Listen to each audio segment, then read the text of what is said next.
أشهد أن محمد رسول الله.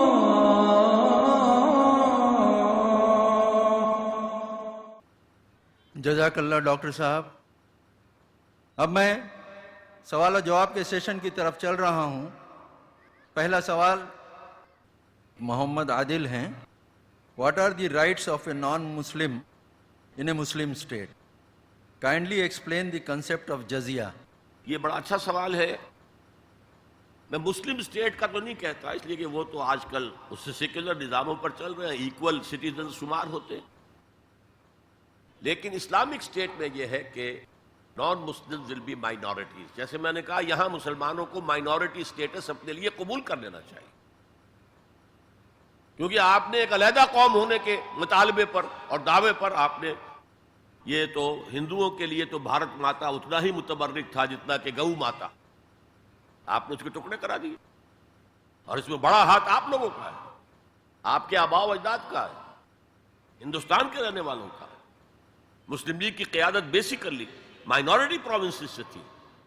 بہرحال ایک اسلامی ریاست میں غیر مسلم اگرچہ ایکول سٹیزن نہیں ہوگا، پروٹیکٹڈ مائنورٹی ہوگا. یہ پروٹیکشن جو ہے اسی کے لیے لفظ ذمہ ہے. ذمہ داری آپ بولتے ہیں اردو میں. اسلامی ریاست کی ذمہ داری ہوگی اس کی پروٹیکشن، اسے پوری مذہبی آزادی حاصل ہوگی.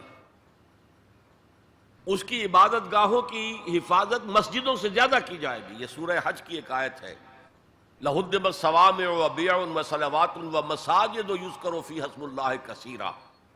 اگر اللہ تعالیٰ دنیا میں کسی قوم کو دوسری قوم کے ذریعے دفع نہ کرتا رہتا، جب کوئی قوم گل سڑ جاتی ہے تو اسے ہٹاتا ہے، کسی کے ذریعے سے تباہ کر دیتا ہے. اگر ایسا نہ ہوتا تو یہ سارے گرجے، راہب گھر اور یہودیوں کی یہ ساری سولوتا، سینیگوگس اور مسجدیں سب ختم ہو جاتی، برباد ہو جاتی، تباہی ہو جاتی. تو مسجدوں کا ذکر بعد میں آ رہا ہے، چرچز کا، راہب خانوں کا، خانقاہوں کا اور جیوش سینیگوگس کا پہلے ہو رہا ہے. اسی طرح انہیں پوری اجازت ہوگی کہ وہ اپنی نیکسٹ جنریشن کو اپنی جو تعلیم دینا چاہیں دیں. انہیں پرسنل لا مکمل اختیار حاصل ہوگا، شادی بیاہ جس طرح چاہیں کریں، طلاق یا سیپریشن کی کوئی شکل رکھنا چاہیں نہ رکھنا چاہیں یہ ان کا معاملہ ہے. یہاں تک کہ انہیریٹنس لا بھی ان کا اپنا ہوگا. پھر ان کے لیے تمام مواقع ہوں گے، وہ سرکاری ملازمتوں میں جائیں، وہ کاروبار کریں، وہ پروفیشنز کے اندر انٹر ہوں، اس کا حاصل کریں اور پریکٹس کریں. البتہ بس دو چیزیں نہیں ہوگی. ایک، لیجسلیٹو پروسیس میں ان کو ایسوسیٹ نہیں کیا جائے گا. ان کی اسمبلی علیحدہ ہو، وہ اپنے ووٹوں سے منتخب کریں تاکہ اپنے مسائل پر حکومت سے گفتگو کر سکیں. معلوم ہو حکومت کو کہ یہ نمائندے ہیں اس کمیونٹی کے، تو ان سے بات کریں. لیکن یہ ہے کہ جو مین لیجسلیٹو اسمبلی ہوگی اس میں نہیں آئے گا غیر مسلم، اس لیے کہ قانون سازی کے لیے وہاں سورس کیا ہے؟ قرآن اور سنت.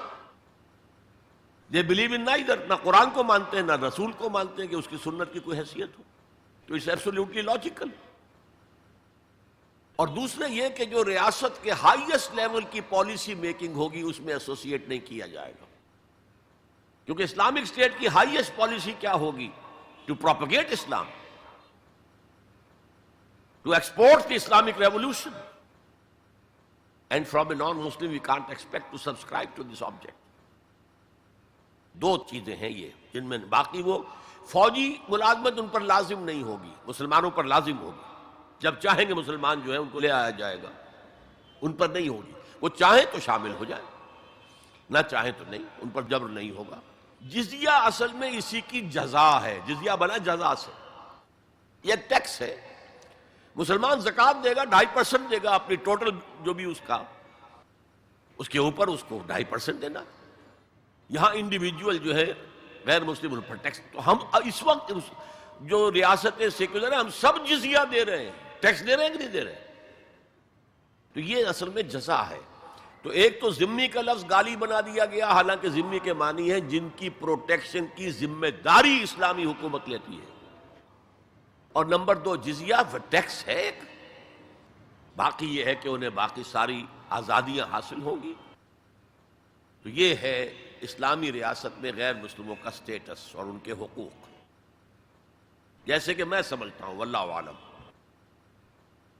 ابو ارقم صاحب ہیں، ان کا سوال ہے، قرآن مجید میں تصویر کشی کو حرام کہا گیا ہے، یہاں پر جو ویڈیوگرافی ہو رہی ہے اس کی اسلام میں کہاں تک گنجائش ہے؟ کچھ لوگ ٹی وی کو بھی حرام کہتے ہیں، برائے مہربانی وضاحت کریں۔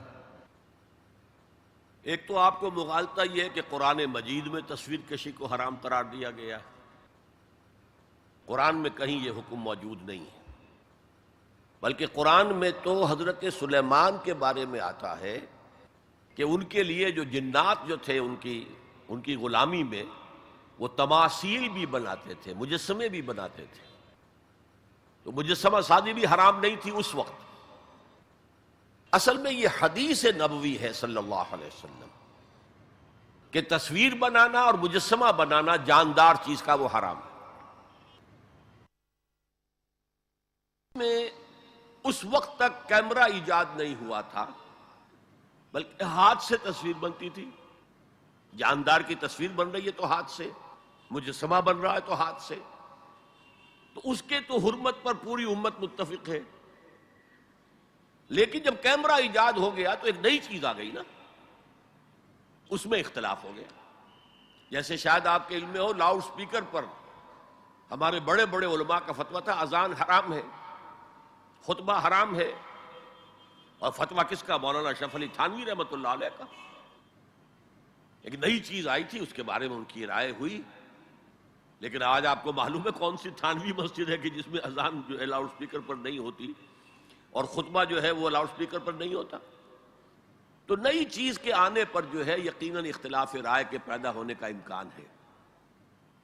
عالم عرب کے تمام علماء کا تقریباً اس پر اتفاق ہوا کہ چونکہ اس میں ہاتھ کا کوئی عمل نہیں ہے، یہ عکس ہے، یہ جائز ہے، علی الاطلاق جائز۔ اس سلسلے میں آپ کو ایک لطیفہ بھی سنا دیتا ہوں۔ پاکستان میں ایک علماء کی کانفرنس بھی ضیاء الحق صاحب نے کروائی تھی، پوری دنیا سے علماء آئے تھے، کراچی میں کانفرنس تھی۔ عبد الفتاح ابو غدہ رحمت اللہ علیہ بہت بڑے حنفی عالم تھے، عالم عرب کے حنفی عالم بہت بڑے، عبد الفتاح ابو غدہ۔ اور یہ اصل میں جو عثمانی حکومت تھی ترکوں کی خلافت والی، اس کے میں جو شیخ الاسلام تھے ان کے شاگرد رشید تھے، تو وہ ان سے ملنے کے لیے مولانا محمد یوسف بنوری رحمت اللہ علیہ وہ گئے، تو ساتھ ہی دعوت دے آئے۔ وہ تو ہوٹل میں جا کر ملے، ساتھ ہی کہا کہ ہمارا وہ دارالعلوم ہے، وہ بھی آپ ذرا وزٹ کر لیجئے، دیکھ لیجئے۔ وقت مقرر ہو گیا۔ اب مولانا نے بھی اپنے کچھ لوگوں کو بلا لیا، جن میں ان کے داماد مولانا محمد تحسین، ان کے بڑے داماد، سب سے بڑی بیٹی ان کے گھر میں تھی، وہ بھی تھے۔ انہوں نے یہ واقعہ مجھے سنایا ہے، یعنی یہ نہ سمجھیے کہ یہ کہیں ادھر ادھر سے سنا ہوا بات ہے، ایک ایسا شخص بیان کر رہا ہے جو اس میں موجود تھا، اور جو مولانا بنوری کا اتنا قریبی رشتہ دار تھا، ان کا داماد، کہ یہ اب انتظار کر رہے تھے کب آئیں، تو اطلاع ہوئی کہ آ رہے ہیں، آ گئے تو نکلے باہر ویلکم کرنے کے لیے، دیکھا کہ وہ ایک کیمرہ لٹکائے ہوئے چلے آ رہے ہیں۔ اب یہ عجیب انہوں نے محسوس کیا، یہ اتنا بڑا عالم دین اور یہ کیمرہ، جیسے عام جو ہے لوگ لڑکے بالے لیے پھرتے ہیں کیمرہ، تو وہ اس طریقے سے وہ کیمرہ لیے پھرے۔ لیکن کیا کہیں، مہمان ہیں، کچھ کہہ نہیں سکتے۔ آ گئے، بیٹھ کر انہوں نے اپنا کیمرہ کھولا اور کہا ذرا ٹھیک ہو جائیے، سورہ اجتماعیہ، میں چاہتا ہوں ایک اجتماعی تصویر ہو جائے گروپ کی، سورہ اجتماعیہ۔ اس پر چیخ پڑے مولانا بنوری، حرام حرام حرام، ہم نہیں کریں گے۔ انہوں نے کیمرہ تو بند کیا، لائیے دلیل، حرام ہونے کی دلیل کیا ہے؟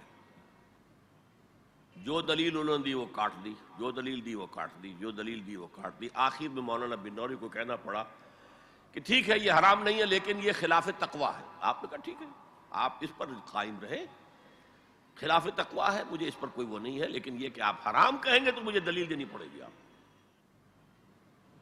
محمد عامر پیشے سے ٹیچر ہیں، اگر ہم غیر مسلموں کی مذہبی کتابوں کے ریفرنس سے اسلام کی تبلیغ کرتے ہیں تو اس وقت یہ اندیشہ ہوتا ہے کہ اسلام کی خالص دعوت یعنی توحید، رسالت و آخرت کا سمجھا پانا مشکل ہو جاتا ہے۔ یا یوں کہیں گے کہ غیر مسلم بھائی کہیں گے کہ سب کچھ صحیح ہے، آپ قرآن پڑھیے، ہم گیتا اور بائبل پڑھیں گے؟ اس کی وضاحت کریں۔ دیکھیے، واقعتاً اپنا مذہب مسلک تبدیل کرنا آسان کام نہیں ہوتا، لیکن جیسے کہتے ہیں کہ ایک قطرہ گرتا رہے کسی جگہ پر مسلسل، ایک ایک قطرہ ایک ایک قطرہ ایک ایک قطرہ، وہ پتھر کے اندر بھی گڑھا پیدا کر دیتا ہے۔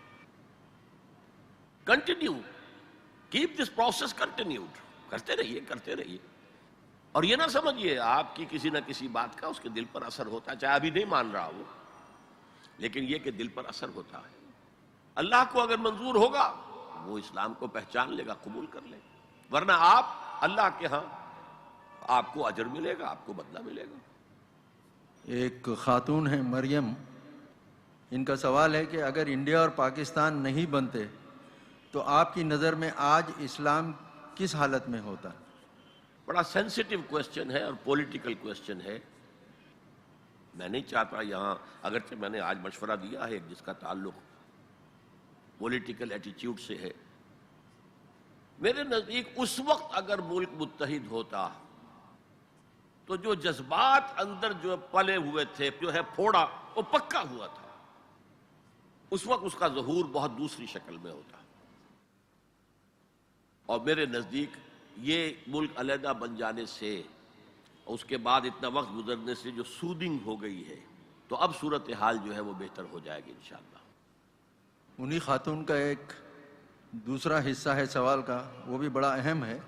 وہ کہتی ہیں کہ آج آپ نے عرض کیا کہ قائد اعظم چاہتے تھے کہ ہمارے تعلقات USA اور کینیڈا جیسے ہوں، لیکن میری دلی آرزو یہ ہے کہ ہم اگست سن 47 سے پہلے جیسے تھے ویسے ہو جائیں۔ کیا ایسا نہیں ہو سکتا؟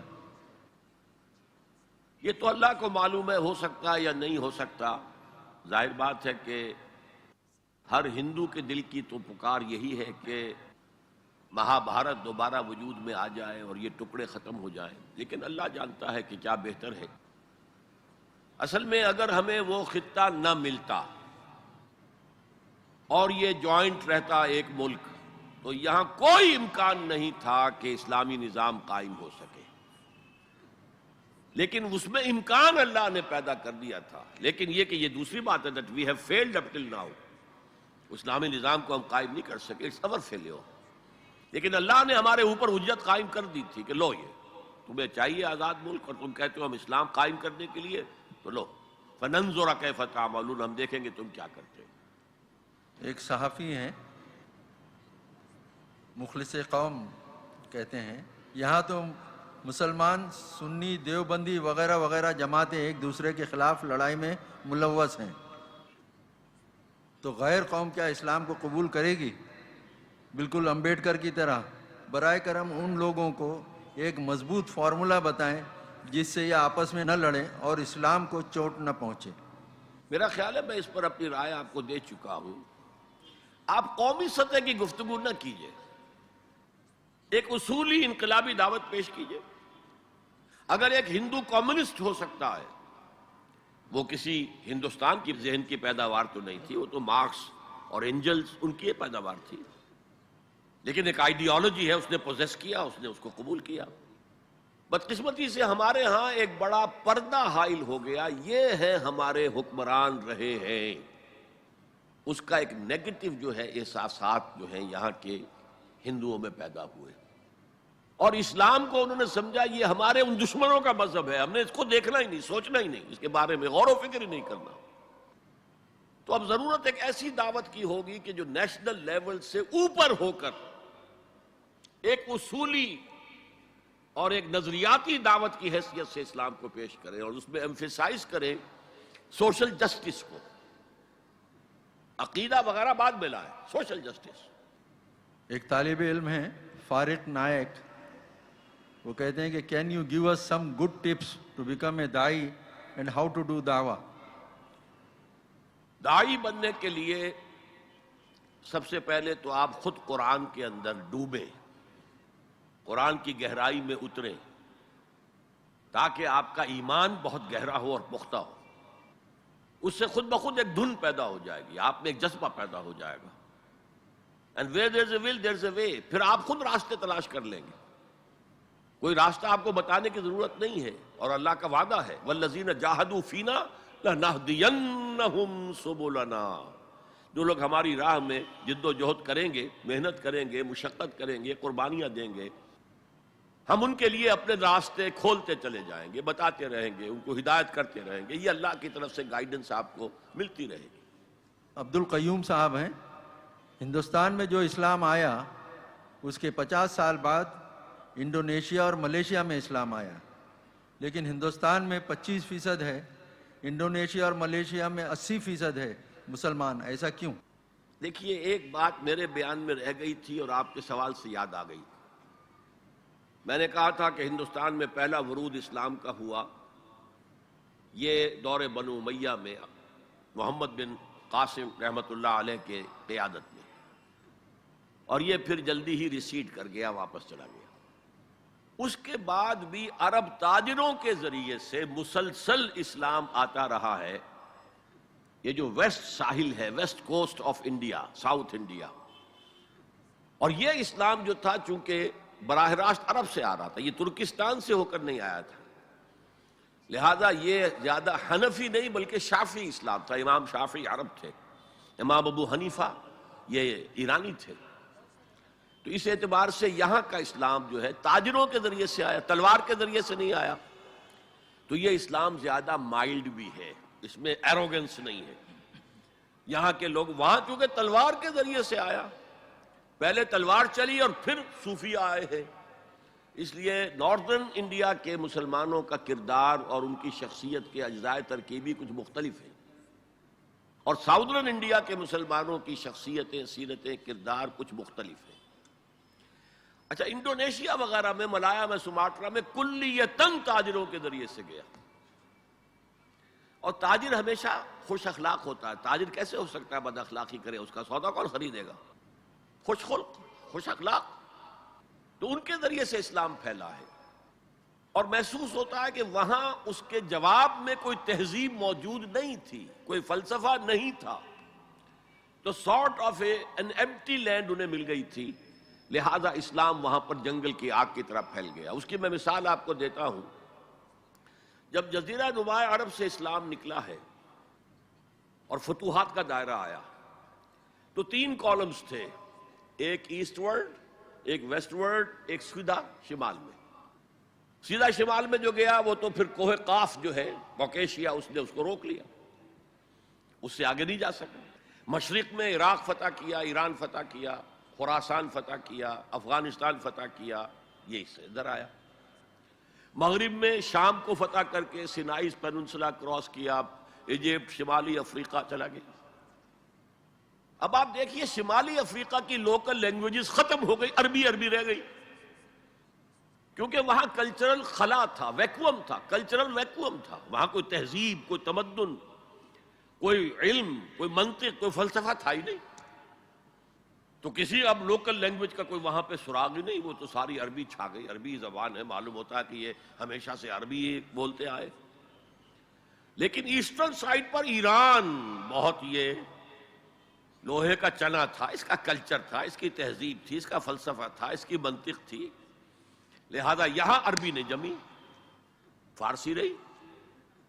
اس سے آگے ترکستان کی طرف اسلام بڑھا تو فارسی، ہندوستان میں اسلام آیا تو فارسی ہی تھی کہ جو کورٹ لینگویج تھی، عربی اسے وائپ آؤٹ نہیں کر سکی۔ اسی طریقے میں سمجھتا ہوں کہ ان جزائر شرق الہند میں چونکہ شاید کوئی بڑا کلچر اور کوئی تہذیب مضبوط موجود نہیں تھی، اس لیے وہاں پر اسلام جو ہے اس ویکوم کی وجہ سے بہت زیادہ پھیل گیا، واللہ عالم۔ غلام محمد صاحب ہیں، وہ کہتے ہیں دی worlds religions are fighting for supremacy, whereas the supreme Allah is not interfering in their quarrels. When will the truth be revealed? اگر آپ غور سے دیکھیں گے تو ورلڈ ریلیجنز جو ہیں وہ کوئی سپیریورٹی کے لیے سٹرگل نہیں کر رہے۔ اس وقت دنیا میں کوئی تبلیغی مذہب موجود نہیں ہے سوائے اسلام اور کرسچینٹی کے، اور کرسچینٹی کے پاس صرف ایک ڈوگما ہے اور کچھ نہیں ہے، کوئی نظام نہیں، کوئی قانون نہیں۔ اسلام کے پاس وہ ڈوگما بھی ہے، عقیدہ بھی ہے، ایمان بھی ہے، ریچولز بھی ہیں، عبادات بھی ہیں، اور ایک نظام بھی ہے۔ لہذا اسلام کا مقابلہ کرنے والا مذہب کوئی نہیں ہے۔ ہندو مذہب کبھی بھی تبلیغی نہیں تھا، ہندوستان سے باہر نکلا ہی نہیں، یہ اپنے ملک کے اندر مگن رہے ہیں، اور یہاں پر وہ مذہب کے نام سے تو نہ معلوم کتنے شیڈز موجود ہیں، بت پرستی سے لے کر توحید خالص وہاں تک۔ اس لیے کہ اگر شنکر آچاریہ جو تھے وہ اگر ہماورس کے قائل تھے، ابن عربی کے آس پاس تھے، تو رامانج جو تھے یہاں پر وہ شیخ احمد سرہندی رحمۃ اللہ علیہ کے فلسفے سے قریب تر تھے۔ تو یہ مختلف شیڈز ہیں، وہ ان کے یہاں موجود ہیں، 6 درشن ہیں ان کے ہاں فلسفوں کے، اور یہ تبلیغی عثمانی میں نہیں ہے، وہ بلکہ خود کہتے ہیں کہ ہندوازم از اے کلچر، اور اس میں وہ سب کلچرز کو ضم کرنے کے لیے تیار ہیں۔ وہ یہ نہیں چاہتا کہ آپ علیحدہ اپنی کلچرل آئیڈینٹی جو ہے وہ برقرار رکھیں۔ یہی اس وقت ری ایکشن ہے امریکہ کے اندر، مسلمانوں سے وہ اس وجہ سے ناراض ہیں۔ ویسے اسلام کے خلاف مذہب کی حیثیت سے ان کی کوئی دشمنی ابھی تک سامنے نہیں آئی۔ ویسے یہ ہے کہ اگر 9/11 کے بعد مسلمانوں کا خواہ چونکہ نام لے دیا گیا، اس لیے کچھ انسیڈنٹس ہو گئے ادھر ادھر، یا اس سے پہلے جو اوکلاہوما کی بامبنگ ہوئی تھی اس کے بارے میں چونکہ خیال تھا کہ مسلمان نے کیا ہے تو خطرہ ہو گیا کہ مسلمانوں کو قتل کیا جائے، بعد میں فوراً معلوم ہو گیا وہ تو کرسچن نے کیا، لہذا وہ بات وہیں کی وہیں رک گئی۔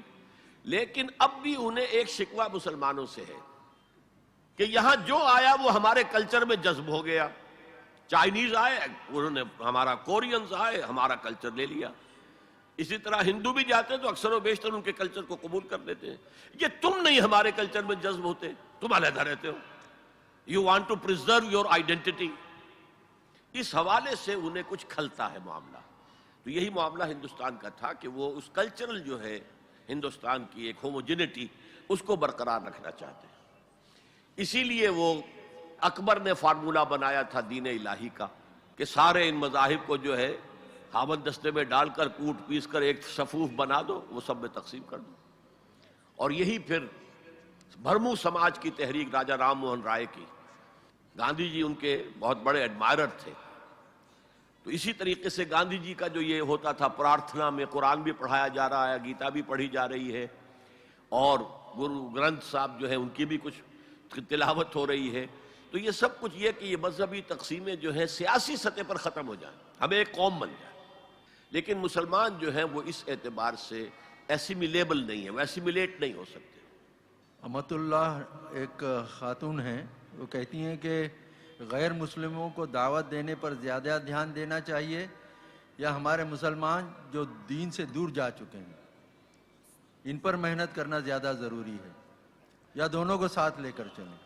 بس یہ آخری بات آپ نے خود کہہ دی، اسلام کی اصولی دعوت کے محتاج مسلمان بھی اتنے ہی ہیں جتنے غیر مسلم، کیونکہ آج ہمارے مسلمانوں کی عظیم اکثریت بھی اسلام کو صرف عقیدہ عبادات کا مجموعہ سمجھتی ہے۔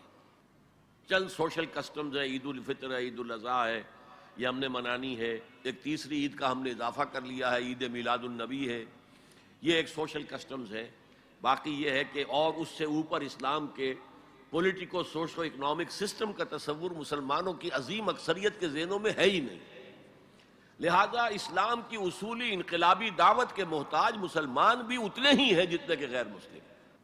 میں نے کہا تھا کہ وہ اس دعوت کو نیشنلزم سے بلندتر ہونا چاہیے، higher than these differences of nationhood, اور اس کے اوپر پوری نوع انسانی کو ہم نے دعوت پہنچانی ہے، اور مسلمان بھی آج اس دعوت کے اتنے ہی محتاج ہیں جتنے کہ غیر مسلم۔ 2 طالب علم ہیں، Sheikh Salim and Faizan, they are the students of MSc, we are the students of Elphinstone College, and tell us how can we do dawah in our college? میں نے بتایا ہے کہ دعوت کے لیے پہلے آپ کا اپنا ایمان بہت گہرا ہونا چاہیے، یقین، کنوکشن، اور اس کے لیے آپ قرآن کی گہرائی میں اتریں، عربی سیکھیں اور قرآن کو اس کی اپنی زبان میں پڑھیں اور سمجھیں۔ اس کے بعد از خود راستے کھلیں گے۔ میں نے خود کہا تھا کہ مجھے قرآن نے پوزیس کر لیا تھا، آئی واز پوزیسڈ بائی قرآن، قرآن نے مجھے جکڑ لیا کہ جا ہی جا، کہاں جا رہے ہو، یہ ہے اصل شے، اسی کو پڑھو، سمجھو، سمجھاؤ اور پڑھاؤ۔ خیرکم من تعلم القرآن وعلمہ، ڈاکٹر مجھ سے ایک زیادہ جو ہے سمجھدار اور ہائیلی کوالیفائڈ موجود ہے. اب تو گلی گلی ڈاکٹر ہے، کئی ڈاکٹر ہر گلی کے اندر ہے اور اسپیشلسٹ موجود ہیں. لیکن یہ کہ ایک خاص اللہ نے مجھے ایک صلاحیت عطا کی ہے کہ میں جدید تعلیم یافتہ لوگوں تک قرآن کا پیغام پہنچا سکتا ہوں کہ وہ دلچسپی سے میری بات سنیں. ایک کمیونیکیشن ہے جو گیپ نہیں ہے میرے اور ان کے درمیان. عام علماء علم کے پہاڑ ہیں، یا میں کہا کرتا ہوں کہ علم کے وہ ڈیم ہیں، جیسے کہ ہمارے ہاں منگلا ڈیم ہے اور دوسرا تربیلا ڈیم ہے. وہ ڈیم میں پانی کھڑا ہے لیکن یہ بیکار ہے جب تک کہ یہ دریا میں نہ چھوڑا جائے، دریا سے نہروں میں نہ جائے بیراجز کے ذریعے سے، پھر وہ جو چھوٹے کھالوں میں سے ہو کر زمین پر نہیں پہنچتا تو بیکار ہے. زمین پر پہنچے گا تو پھر وہاں سے رویدگی ہوگی، فصل پکے گی، فصل بڑھے گی. اسی طرح وہ علم کے تو ہیں ڈیم، لیکن ان کی کمیونیکیشن نہیں رہی. وہ آج سے کئی سو سال پہلے کی فضا میں رہ رہے ہیں. وہ علوم وہ پڑھ رہے ہیں جو اس وقت مرتب ہوئے تھے، انہی کی اصطلاحات میں پڑھ رہے ہیں. جدید اصطلاحات مجھے انہیں معلوم نہیں. تو ایک گیپ آف کمیونیکیشن ہے، اور وہ صرف ایک جسے آپ کہتے ہیں کہ جنریشن گیپ نہیں، یہ سینچریز گیپ ہے. لہذا ان کا علم جو ہے معاشرے کے اندر پھیل نہیں رہا. اللہ نے ایک صلاحیت دی تھی اور میں نے اس کے لیے پھر اپنے آپ کو وقف کیا ہے. اللہ کا شکر ہے، اللہ کا فضل ہے. اب میں کہہ سکتا ہوں کہ نصف صدی سے زیادہ مجھے ہو گیا ہے. میں نے اپنے زمانہ طالب علمی میں شروع کر دیا تھا 19-20 سال کی عمر سے، اور وہ میں نے مسلسل مطالعہ جاری رکھا ہے، مسلسل جو ہے اس کام کو کر رہا ہوں. تو وہ جو حفیظ نے کہا ہے کہ تدوین و تکمیل فن میں جو بھی حفیظ کا حصہ ہے، حفیظ جالندری، نصف صدی کا قصہ ہے، 2-4 برس کی بات نہیں. تو میرا معاملہ بھی یہ کہ میں کہہ سکتا ہوں کہ نصف صدی سے میں یہ کام کر رہا ہوں. اللہ کا شکر ہے کہ اس نے مجھے اس کی توفیق عطا فرمائی. آپ خلافت علی منہاج النبوی کے قائم کرنے کے متلاشی ہیں. افسوس خلافت تو جماعت احمدیہ میں بھی قائم و دائم ہے، اور وہ جماعت احمدیہ میں ہے اور حضرت مسیح موعود علیہ السلام مرزا غلام احمد قادیانی کی جماعت میں قائم ہے. آپ اسے قبول کیوں نہیں کرتے؟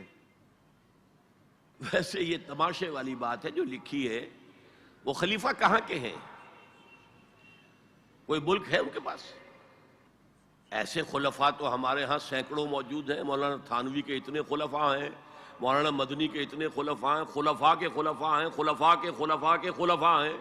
تو یہ خلفاء جو ہیں، ایسا ہی ایک ادھر بھی ایک سلسلہ چل پڑا اور ہمارے نزدیک وہ دائرہ اسلام سے خارج ہیں، وہ نئی نبوت کے قائل ہوئے ہیں. لیکن خلافت سے کیا تعلق ہے اس کا؟ کس جگہ ان کی حکومت قائم ہے؟ کس جگہ انہوں نے وہ نظام خلافت قائم کیا ہے؟ یہ تو خود ساختہ ایک خلافت ہے جو انہوں نے قائم کر رکھی ہے. تو یہ خلافت تو میں نے عرض کیا کہ تمام بڑے بڑے بزرگ ہمارے جو ہیں ان کی خلافتیں چل رہی ہیں. ایک شفیق احمد صاحب ہیں، وہ کہتے ہیں کہ ڈاکٹر صاحب آپ کے آنے کا ہم استقبال کرتے ہیں. آپ کے آنے سے کافی ماحول پر اثر پیدا ہوا ہے. ہمارے مسلم ماحول میں قائد یا لیڈر کا برا مسئلہ ہے. لیڈرشپ زیادہ مؤثر نہیں ثابت ہوتا ہے، کیا کریں؟ اللہ سے دعا کریں اور خود جتنا بھی کام کر سکتے ہوں اس سے اپنے آپ کو بری نہ سمجھے کہ کوئی بڑا لیڈر آئے گا تو میں کام کروں گا. کیا پتا آپ میں سے ہی اللہ کسی کو اٹھا دے. تو اس سٹرگل کو پوسٹ پون نہیں کرنا ہے. Start it, begin it in the right earnest. پھر کیا پتا اللہ تعالیٰ کہاں سے ہمیں قیادت عطا کر دے، ہمارے اندر ہی سے ابھر کر آ جائے. اللہ تعالیٰ جو ہے مردوں کو زندہ کرتا ہے تو مردہ قوم کو اثر نو زندگی دے دے. بنی اسرائیل مر چکے تھے، ختم ہو چکے تھے، ان کا کعبہ گر چکا تھا، ان کی 2 اینٹیں سلامت نہیں رہی تھیں، ایک متنفس نہیں رہا تھا یروشلم کے اندر، ایک متنفس. حضرت عزیر نے اسے دیکھ کر کہا تھا اللہ یحیی ہذہ اللہ بعد موتہا، کیسے اللہ اس شہر کی بربادی کے بعد اسے دوبارہ آباد کرے گا. تو 100 سال تک اللہ نے ان پر موت طاری کیے رکھی، پھر انہیں اٹھایا. اس عرصے میں وہ انقلاب آ چکا تھا. بیبیلونیا پر حملہ کیا ایران کے بادشاہ سائرس نے، کہ خورس نے، اور اجازت دے دی جاؤ اور جا کر اپنا شہر دوبارہ آباد کر لو، اپنا ٹیمپل دوبارہ بنا لو.